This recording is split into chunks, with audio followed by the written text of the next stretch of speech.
Hi everybody. Today we're here at 32 Broadway. This is the Board of Election headquarters. My name is George Sarantopoulos and I'm the campaign manager for Vita Labella along with my wife, Heidi Chan Sarantopoulos. We're here today because we wrote a letter about a week and a half ago to the Inspector General's office about a pattern of conflict of interests at the Board of Elections. That letter was sent out March 21st, 2022. I'm going to go over some of the bullet points on the letter with the conflicts that we see with the Board of Elections and irregularities. And then Steve Maresca will speak, and then Vita Labella will speak. And then we'll have Bob and Heidi speak. So anyway, some of the bullet points from the letter. These are what we see as a pattern of irregularities. Is as number one, Ray Riley is the secretary of the Brooklyn Republican Party, but he also serves as the chief clerk of the Kings County Board of Elections. Mr. Riley is the one who devises, designs, and distributes the candidate petitions for the Brooklyn GOP. Mr. Riley has played an active role in managing the Brooklyn GOP. He's also helped Mr. Gora, who's the current chairman of the Brooklyn GOP, stay in power. This gentleman, Steve Maresca, is currently running against Ted Gora. In the past few weeks, Mr. Riley has contacted members of the Brooklyn GOP and stated that if Steve Maresca wins, he's going to remove them from positions at the Board of Elections.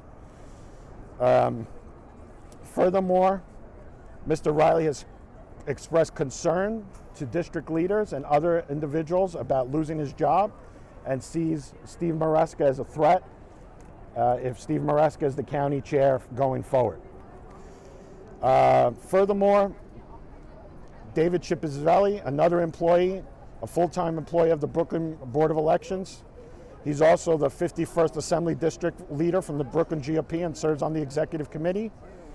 While working full-time at the Brooklyn Board of Elections, he is currently running a campaign for Kareem Al-Samak. Kareem Al-Samak is the Brooklyn County endorsed candidate for District 22. He is currently running against Vita Labella right there. Mr. Chippizzelli is not merely advising the campaign, he's directing it and in charge of day-to-day operations. He has publicly put out on social media that he's the official campaign manager for Kareem. Mr. Al-Samak claims to be officially endorsed candidate of the Brooklyn GOP, but according to Brooklyn GOP bylaws, there was not even an executive meeting where usually, I am not a member of the Brooklyn GOP, but what I've been told in the past and what we covered in our letter was there's usually an interview process and then a formal vote. That did not happen. And Kareem Al-Samak was chosen as the endorsed candidate over Vita Labella, who did go in for an interview, and he'll speak a little bit more to that. But he was the endorsed candidate just at the behest of the chairman, and there was no formal vote or anything like that, which Steve can speak to. Those are the main bullet points of the letter. We will send you a copy, and I will let Steve speak. I am Steve Maresca. I am currently the executive director of the Republican Party in Brooklyn. I'm also a district leader and state committeeman for the 49th Assembly District in Brooklyn.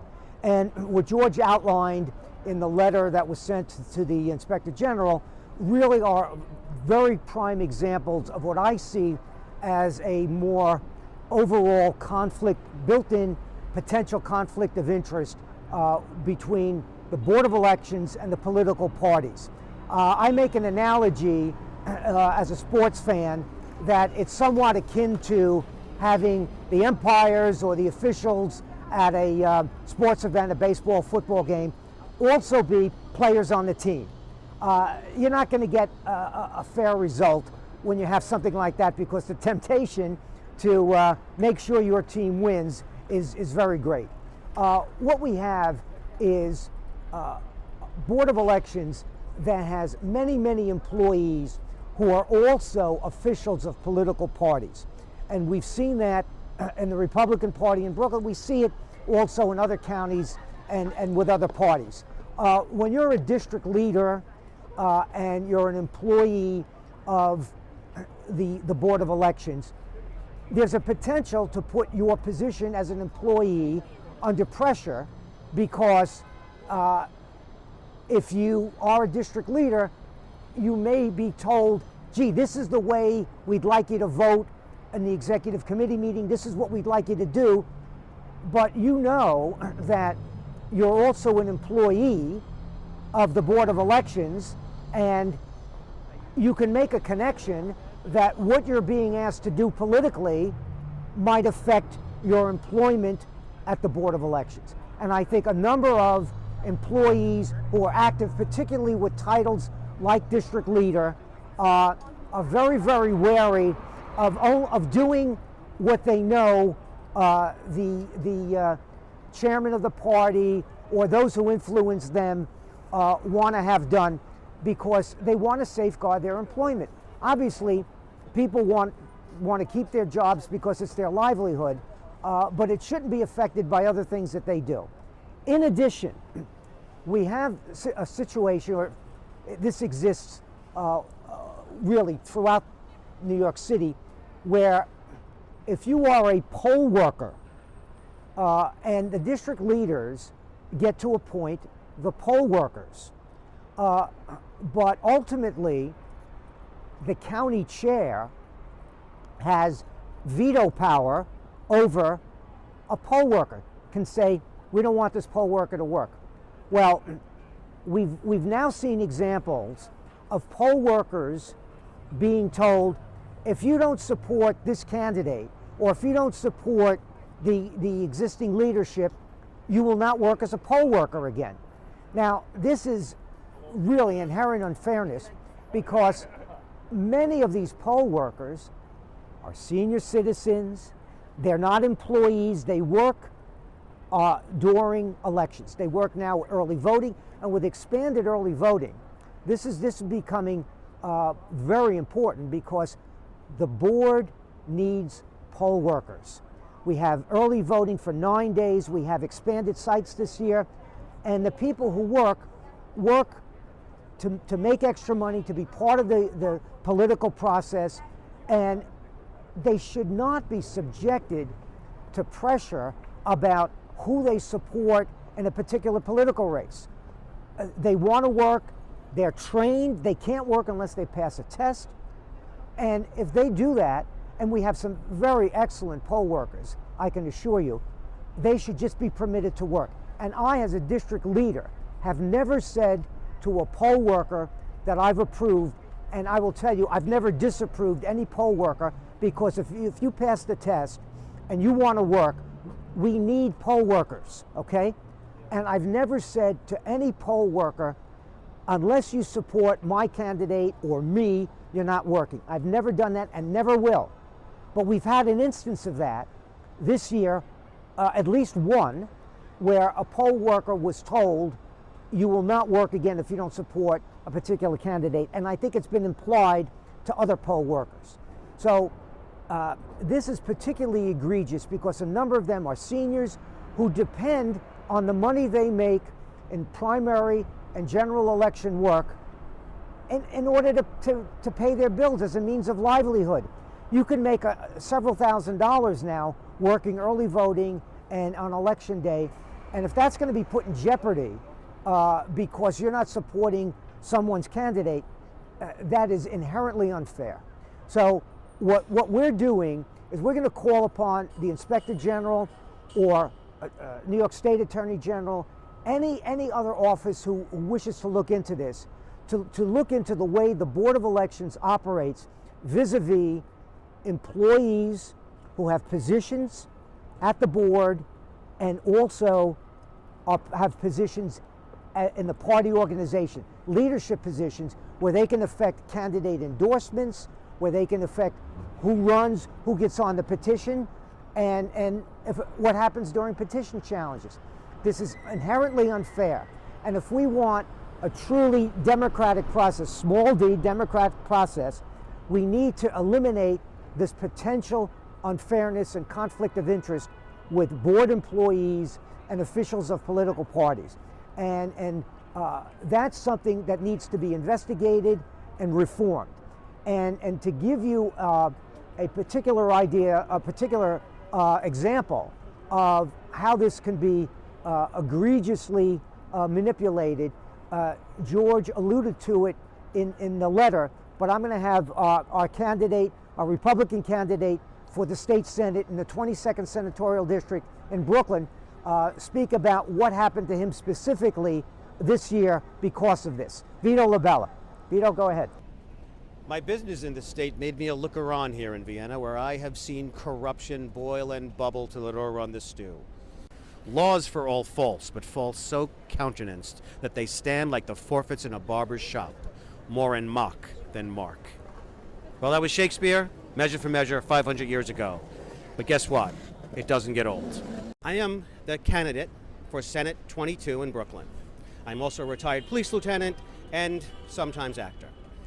I ended my career in the police department to get involved in education, and the more involved in education I became, the more I realized all of the dysfunction that was in the Department of Education. Well, as I got deeper and deeper into politics and decided to take this next step, I see that that dysfunction does not just at the Department of Education, but it's also endemic, systematic throughout New York City, in government and all the iterations of government. What Steve was talking about was, I was in good faith invited to interview for the endorsed position for District 22 Senate candidate. Someone asked a question, an inappropriate question: who do I support in the election between the leader and his challenger? I, being new to this, said, listen, I need all the votes that I can get.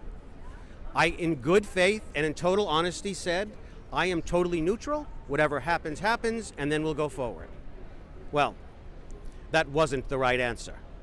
I was taken outside, and the leader spoke to me and said, you know, that's not the right answer. There's only one leader. And then I left. Well, I did not get that endorsement. And I later found out that the other candidate who was endorsed never interviewed, and there was no vote taken. I asked about bylaws. I still haven't heard. The bylaws are not to be found. The recording, the minutes of the meetings, not to be found. So we have all of these conflicts of interest that Steve spoke about and George spoke about. But I just want to make a couple of things clear. I don't want any current employee to be negatively impacted because of this, because I believe that they are a victim of inappropriate coercion. And it wouldn't be fair for them to have their livelihoods challenged because of this. I wouldn't want that on my behalf. I do want it to stop. I want people who are working for the Board of Elections to be forced to recuse themselves from any kind of electioning that would even give the appearance of impropriety. That's the way we have to move forward. But I believe when we bring a problem to the forefront, when we identify the problem, we can't just say what it is. We have to propose a solution. And I'm proud to join my friends Heidi and George and be part of the Brooklyn Republicans for Change, an organization that we're going to grow, and we're going to reach out to Republicans across Brooklyn. We're going to reach out to diverse communities. We are going to suggest and we are going to invite them to become part of the Republican Party.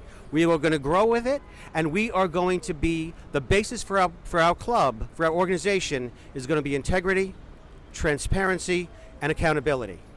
We are going to find candidates, identify them, we're going to groom them, we are going to present them, we are going to support them, and we are going to grow the Brooklyn Republicans for Change into a major force in Brooklyn GOP politics. Thank you very much. My name is Vito Labella, Senate candidate for District 22 in Brooklyn, and now I'd like to give the mic to my friend Bob Cassara. Hi, I'm Bob Cassara. I'm a longtime resident, Dyker Heights, and in Brooklyn, New York. Last year, I was asked, and Heidi, we were both asked to run for district leader in the 46th Assembly District, and we did that, and we campaigned a lot, went around, got a lot of signatures, and to the end, I think we did pretty well. Along the way, we noticed a lot of things going on. And you want to talk about the Board of Elections, one of the big items that I see happening is that the voter rolls aren't updated at all. I mean, there are people that are still on the rolls that are dead 10 years. They've moved away. To this date, none of them have been removed from the voter rolls. Last year, I believe there was absentee ballots went out 2 times. There was some mistake, right? Or the year before, last year. The problem with that is, as I see it, is that there is the oldest opportunity for fraud. You've got people that are on the rolls that shouldn't be on the rolls, and they should be taken off the rolls. And I believe there was a law that was put into effect in the 1990s about updating the rules. They don't do it. So there's a real problem there. Last year, from what I understand, the turnout was pretty low for the elections. However, our turnout we almost doubled what it was for district leader from the previous year. So I think we did pretty well. However, we didn't make it. And why? Who knows? Something went wrong. I don't know. Do you want to say something? Hi, I'm Heidi, and hey man, Chancer and Novelist. Hey man. So my husband and I are trying to help Vito on his campaign. Since Bob and I did it the year before, we figured we had some experience petitioning and campaigning, and we're just asking that Vito has a fair shot, and we feel that with all these conflicts of interest, it might be impossible for him to have a fair shot at getting on the ballot and then hopefully even winning the nomination. So that's all we're asking for, is just a monitor to make sure that everything is above board. Now, I just want to speak to Vito's campaign for a second. Vito Labella is a former police lieutenant, a tireless education advocate in the community. I think he deserves a fair shot just like everybody else, and I don't think he got that from the Brooklyn GOP. So that's what we're complaining about, and there seems to be a system or an establishment that just doesn't want change, and they just want to keep things the way they are. That's it. That's it. Thank you so much. Thank you for coming. Do you have any questions?